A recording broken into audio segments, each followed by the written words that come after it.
Block स्तरीय जुग्म अभियोग शुणाणी कार्यक्रम में 37 गोटी अभियोगर शुणाणी कराई।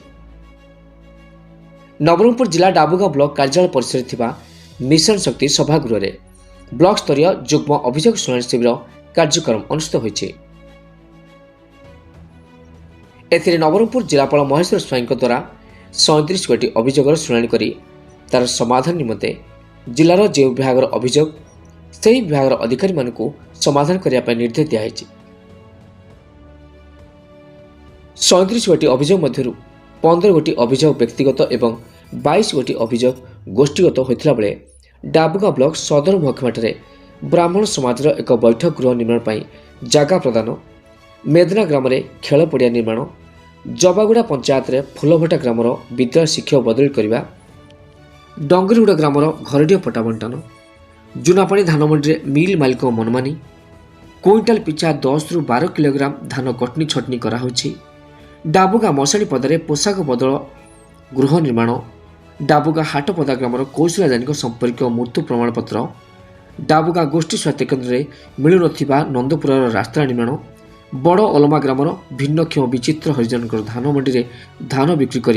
16 दिन पूरी बैंक खाता रे धान टंका न आसवा एपरी अनेक अभियोगर शुणाणी कराइथिला। अपराह्न डाबुगा सरकारी नूतन उच्च विद्यालय परिदर्शन करथिले जिला नवरंगपुर में सफर पाचवा रिपोर्ट।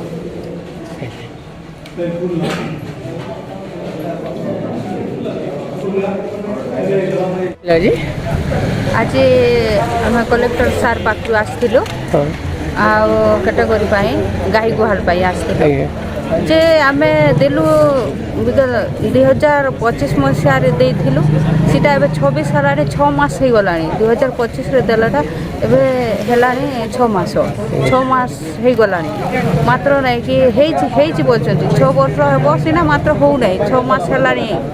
6 वर्ष है 6 मास है आज्ञा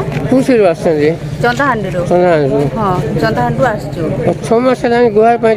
कम एप्रुव बोलते कलेक्टर सार पाखे पठाइचु बोलते तथापि नहीं कि चंदाहांडी जाकि ब्लॉक रे बुझुची जे सार पाखे